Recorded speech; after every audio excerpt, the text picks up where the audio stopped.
Então, gente, eu estou sentindo uma treta. E essa treta é resumida de forma muito simples. Alcolumbre e Hugo Motta. E eu sei, você já respirou fundo. Mas só existem 3 motivos para isso acontecer. 1, você tem pavor ao Alcolumbre porque é o Alcolumbre. E você também acredita que o Hugo Motta é só mais um Zé Ruela que seguirá a mesma linha dos demais presidentes da Câmara. Continuarão na oposição contra nós. Ou, na melhor das hipóteses, ele vai ser um omisso. 2, você acompanhou política nos últimos dias e chegou à conclusão que perderíamos de qualquer forma. E não saindo como oposição a esses nomes, poderíamos levar alguma coisa de algo que já estava perdido. Ou 3, você é muito pet do Lula, que não apoiou nenhum nome da esquerda, mesmo tendo candidato, mas está batendo palma pro Alcolumbre, tentando fingir que obteve uma vitória, enquanto fingem esquecer que o Alcolumbre votou pelo impeachment da Dilma, ou, nas palavras do próprio Lula e sua militância, votou por um golpe, além dele ser judeu e pró-Israel. E o Hugo Motta, ele é filiado ao partido que se declara conservador, cristão e pró-família. E só para doer um pouquinho mais, ele é do partido da Damares e do Mourão. E votou sim pela abertura do processo de impeachment da Dilma. Outro golpista! E enquanto a direita brasileira pelo menos está discutindo o que aconteceu, a esquerda está engolindo a seco, sem poder dar um pio sobre o assunto. E, como eu disse, fingindo que tá tudo bem, vencemos, vencemos. E aí? Quem que é o gado agora? E os meus 2 centavos sobre isso me colocam em 2 lados nessas possibilidades. O lado que, oh meu Deus, cara, é o Alcolumbre. Não preciso detalhar porque vocês me entendem. E o outro lado é que eu sei fazer conta básica de matemática. Independente da sua vontade ou da minha, o Alcolumbre seria eleito de qualquer jeito. Cara, e falar isso criou gosto de vinagre na minha boca. Então, dá sim para não gostar nem um pouco e perceber que entre mortos e feridos não saímos de mãos abanando. Do Senado, saímos com a vice-presidência na mesa diretora e a indicação para a presidência da Comissão dos Direitos Humanos, com a Damares, Segurança, com o Flávio e Infraestrutura, com o Marcos Rogério. Ah, Bárbara, mas comissão não quer dizer nada. Vai para votação no plenário e pau! Sim, você tá certo nesse ponto. Mas a minha percepção sobre esse cenário vai para um outro lado. Se, e eu disse se, a gente souber usar direitinho, com a Comissão de Direitos Humanos, que foi dominada pela esquerda durante tanto tempo que esse espectro ideológico sequestrou o discurso dos verdadeiros direitos humanos, com a Damares na presidência, tem espaço para isso ser revertido com a promoção das liberdades individuais, das vítimas da criminalidade e das vítimas das perseguições políticas e abusos judiciários. Essa comissão pode, inclusive, promover audiências públicas para se discutir o tratamento dado aos presos do 8 de janeiro. Por exemplo, que tipo de justiça revoga a prisão do ex-dirigente do PT do Distrito Federal após ele ser preso por violência contra menores, enquanto a Débora, mãe de 2 crianças, está há quase 2 anos presa porque escreveu "perdeu um mané" de batom numa estátua. E o detalhe é que o motivo alegado para não soltarem a Débora é a gravidade dos seus delitos. Já o ex-dirigente do PT tá solto. Vocês conseguem compreender? Porque é óbvio que tem alguma coisa errada e que Deus trabalha o coração de quem se cala por pura conivência política. Ou só covardia mesmo. Portanto, essa comissão abriria um novo espaço para essa discussão, além de aumentar a repercussão internacional sobre tudo o que tem acontecido em solo tupiniquense. E que não é pouca coisa. Então, sim, pode sim ser uma boa oportunidade. A Comissão de Segurança, com o Flávio Bolsonaro, vai carregar a maior dor que os brasileiros sentem hoje. A alta da criminalidade, o aumento das facções, a falta de segurança pública, mas não apenas isso. Quem sabe umas fiscalizações mais rigorosas no trabalho da Polícia Federal quando eles cumprem as ordens do STF. E mais, poderiam também chamar uma audiência pública para comentar os possíveis excessos cometidos pelo delegado que comanda muitas investigações sigilosas, além da condução da investigação contra o Eduardo, o Marcel e o Cabo Gilberto, naquela história com o Fábio Chor, o delegado do Alexandre. Eu posso falar isso, delegado do Alexandre? Se não puder, desculpa aí, viu, democracia, como eu ouso ter esse tipo de opinião, ó. Só que não para por aí, porque eu tô falando de segurança num dia em que o Brasil assistiu perplexo o que pessoas travestidas de torcedores de futebol fizeram em Recife. Quem não ficou em choque já banalizou a barbárie. O prefeito de Recife? O prefeito que inaugura faixa de pedestre com um videozinho e que o Lula quer imitar? Se limitou a uma postagem nas redes sociais, escrita, dizendo que assistimos cenas criminosas com vândalos que usam futebol para violência e que a identificação e punição severa era urgente. Galera, um homem foi violentado na rua com uma barra de ferro. Vocês concebem isso? Pois é. Mas voltando aqui, oportunidades temos. A questão é se saberemos usar. Isso nós só vamos descobrir vendo. Bárbara, foi o melhor que tá tendo. Não foi. E pra quem tá revoltado, parecendo que comeu vinagre, deixa eu explicar uma coisa. Ou a gente elege pelo menos, no mínimo, 29 senadores da República totalmente alinhados às nossas pautas, ou em 2027 nós vamos passar por tudo isso de novo. E sobre o novo comando das casas, eu não tô esperando nada de bom, mas como eu adoraria ficar surpresa, viu? Primeiro, o Alcolumbre disse que a anistia não estava nos planos de debate porque era uma pauta que desagregava. Para depois voltar atrás e dizer que pode sim discutir a anistia aos presos do dia 8, já que para ele nenhuma pauta deve ficar de fora. Já Hugo Motta encerrou seu discurso imitando Ulisses Guimarães, dizendo: tenho ódio e nojo à ditadura. Não existe ditadura com parlamento forte e não há democracia sem imprensa livre e independente. E finalizou dizendo que os deputados só estão lá por vontade popular e que são escolhidos para representar o povo. E soltou um: ainda estamos aqui. Meu Deus, seu Hugo, Jesus, que coisa brega. Muito, tá? Mas tá, eu vi petista comemorando, achando que ele estava fazendo uma referência à Contra-Revolução de 64. Mas ele também disse, abre aspas, juntos vamos fortalecer institucionalmente a Câmara, manter sua autonomia e independência em relação aos demais poderes. É salutar compreendermos que uma gestão de país se faz com respeito e com o pressuposto da harmonia. Fecha aspas. E ele disse isso um dia após a Zambelli, que teve 1 milhão de votos, ter a sua candidatura cassada pelo TRE por fake news. 1. Fake news não é crime na Constituição brasileira. E 2. Se um parlamentar emitir uma opinião que seja considerada uma opinião falsa, cara, não vai sobrar político. E pelo visto não foi só eu que achei que o Hugo Motta mandou uma cutucada nos megapoderosos, já que a Andréa Sadi diz em seu blog que, em seu discurso, Hugo Motta mandou recado duríssimo aos outros poderes e reafirma o papel do Congresso. Tô animada?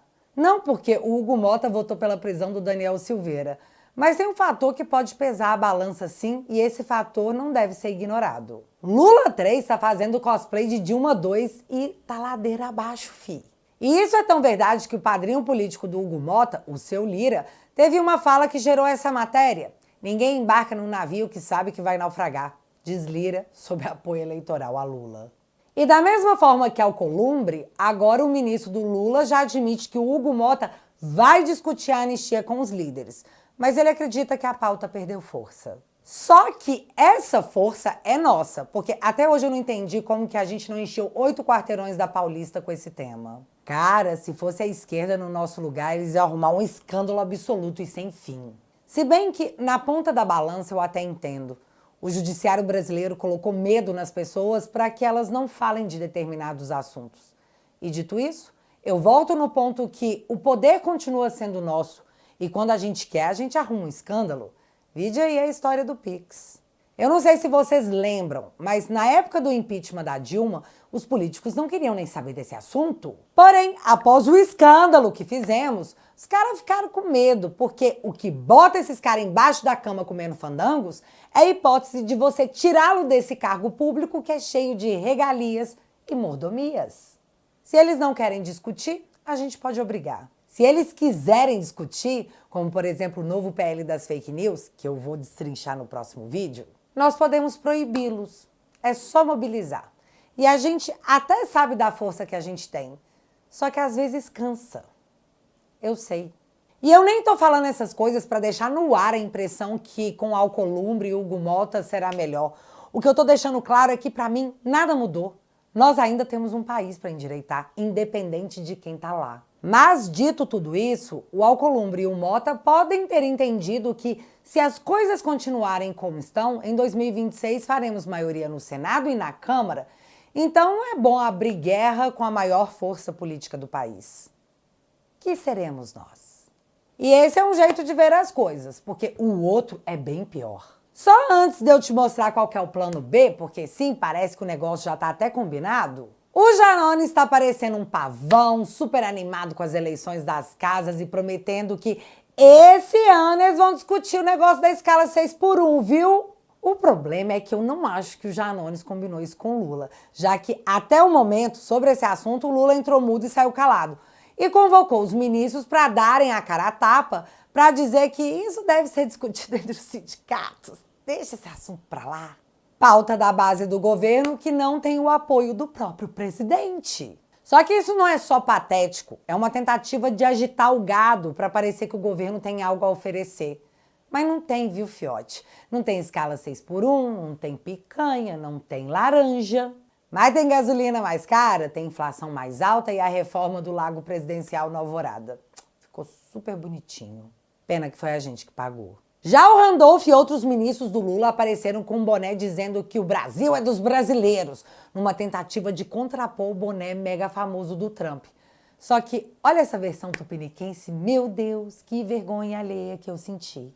Foi tudo isso que você conseguiu pensar, Sidônio? Tá compensando seu salário não, viu, fi? Mas continua assim.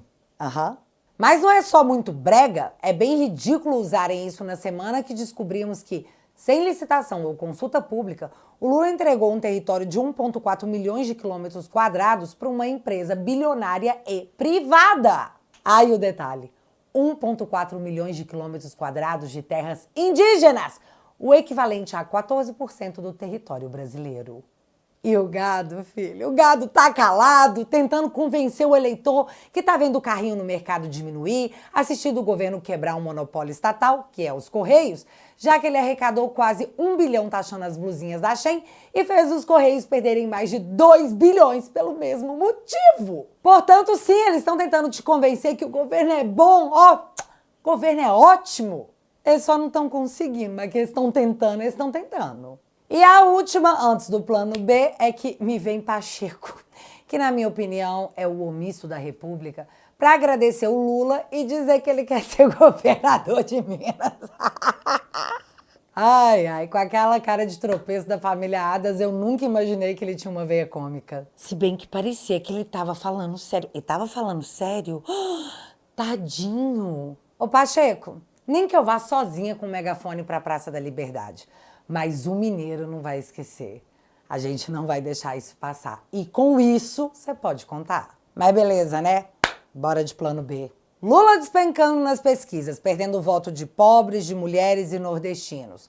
O TCU determinando o bloqueio de verba e apontando o crime de responsabilidade do Lula. A Globo News dizendo que o problema não é a comunicação, é o governo mesmo. Lira dizendo que não se embarca em barco que tá naufragando. Picanha, café, laranja, cervejinha batendo recorde de preços. A inflação tratorando o pobre. Não tem aeroporto cheio como se fosse rodoviária. E todas as coisas que vocês já sabem que eu não vou ficar repetindo para não fazer doer ainda mais.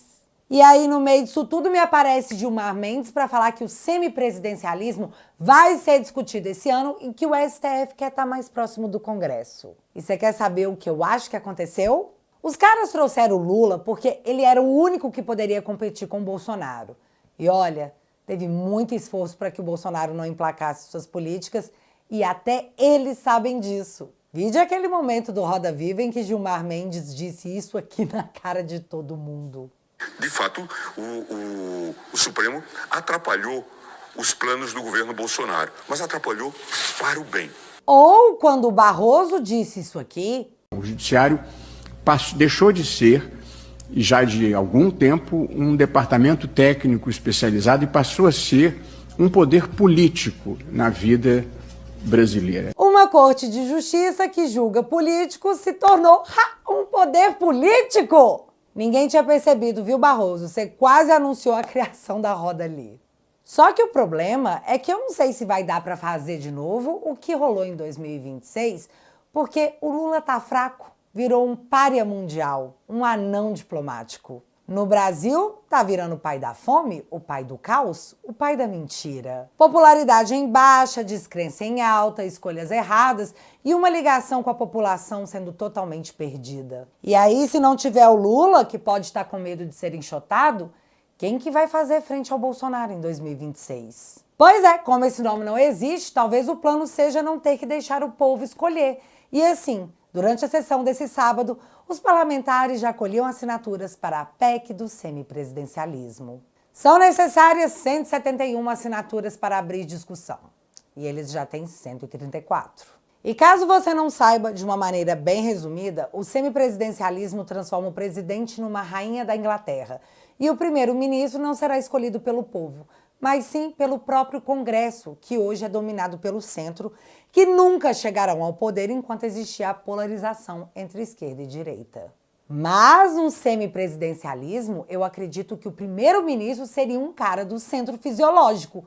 Enfim, acabou o problema da Suprema Corte, acabou esse negócio de esquerda e direita. Ontem, tanto o Alcolumbre quanto o Hugo Mota disseram que o Congresso estará mais forte e respeitado do que nunca. Gilmar Mendes fez um post no Twitter dando parabéns tanto para o Pacheco quanto para o Alcolumbre. Então, para mim, o plano B é usar essa nova composição de presidência do Senado e da Câmara para dar fim à polarização no Brasil. E sim, essa é só a minha opinião, mas eu não acho que eu esteja viajando aqui, fiote. Não mesmo. Ainda ontem o Bolsonaro disse que se dessemos a ele metade da Câmara e metade do Senado, ele ia mudar esse país. O Trump tem maioria nas casas e tá fazendo o pau torar. Aí entra o negócio de eles podem não querer pagar para ver. Só observa a mudança dos cenários. Acho que você vai pegar o fio da meada aí.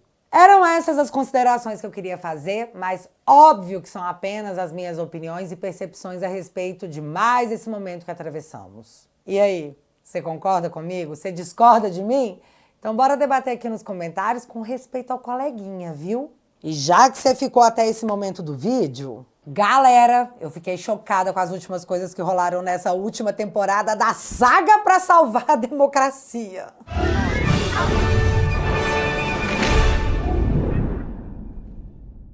Oi. Mas como o limão azedo sempre vira uma boa limonada, eu resolvi falar sobre todas essas tretas no vídeo novo que eu gravei pra família. Eu falei tudo que eu queria sem nenhum medo de desagradar a nossa linda democracia.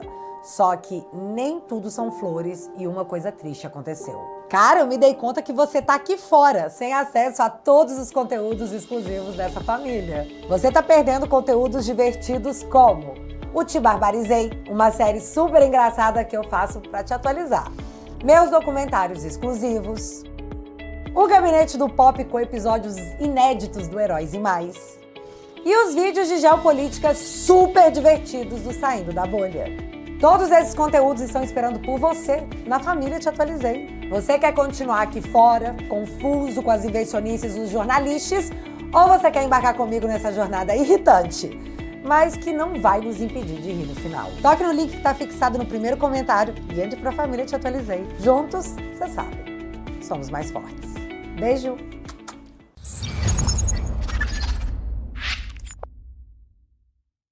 Assinando a minha plataforma, você financia meu trabalho e entra na trincheira dessa luta que, acredite, meu amigo, só começou. E em troca eu te ofereço, como agradecimento, conteúdos exclusivos. Já tem muita coisa lá no teatualizei.app para você maratonar e se divertir sempre que possível. E para você que não quer pagar um King Kong como o Randolfo Rodrigues, assinando o plano vitalício, você leva esse boné maravilhoso que provavelmente ocupa os piores pesadelos do seu Sidônio, o marqueteiro do Lula. Para quem quiser e puder, o link está fixado aqui no primeiro comentário. E desde já, muito obrigada. No próximo vídeo eu vou destrinchar o novo PL da censura que o governo vai tentar emplacar. Portanto, se você ainda não é inscrito aqui no meu canal, meu amigo, se inscreve e deixa seu like. Porque você já sabe, acontecendo alguma coisa de relevante ou irrelevante, a gente volta. Beijos, galera! Fui!